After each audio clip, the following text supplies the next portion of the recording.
വയനാട് മേപ്പാടിയിൽ വൻ ഉരുൾപൊട്ടൽ. മുണ്ടക്കൈ, അട്ടമല, ചൂരൽമല ഭാഗങ്ങളിൽ വൻ നാശനഷ്ടം. 2 മൃതദേഹം കണ്ടെത്തി.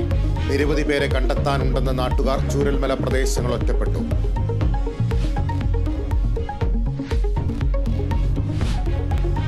സംസ്ഥാനത്ത് അതിശക്തമായ മഴ തുടരുന്നു. 3 ദിവസം കൂടി വ്യാപക മഴയ്ക്ക് സാധ്യത. ഇന്ന് 8 ജില്ലകൾക്ക് യെല്ലോ അലർട്ട്. മധ്യ വടക്കൻ ജില്ലകളിലെ വിദ്യാഭ്യാസ സ്ഥാപനങ്ങൾക്ക് അവധി.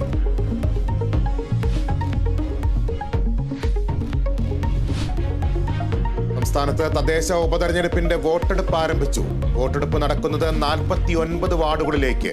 വിധിയെഴുത്ത് 1 ജില്ലാ പഞ്ചായത്ത്, 4 ബ്ലോക്ക് പഞ്ചായത്ത്, 6 മുനിസിപ്പാലിറ്റി, 38 ഗ്രാമപഞ്ചായത്ത് വാർഡുകളിൽ. ഡൽഹിയിൽ IAS കോച്ചിംഗ് സെന്ററിലുണ്ടായ ദുരന്തത്തിൽ സമരം കടുപ്പിക്കാൻ വിദ്യാർത്ഥികൾ. കുറ്റക്കാർക്കെതിരെ കർശന നടപടി വേണമെന്ന ആവശ്യം. മേഖലയിൽ മഴക്കാല മുന്നൊരുക്കം പൂർത്തിയാക്കിയില്ലെന്ന ആക്ഷേപം.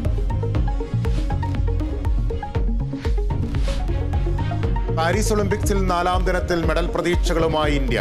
വെങ്കല മെഡൽ പോരാട്ടത്തിനായി മനു ഭാക്കർ, സരബ്ജോ സഖ്യം ഇന്നിറങ്ങും. മത്സരം 10 metre air pistol mixed team ഇനത്തിൽ. ഹോക്കിയിൽ ഇന്ത്യക്കെതിരാളികൾ അയർലൻഡ്.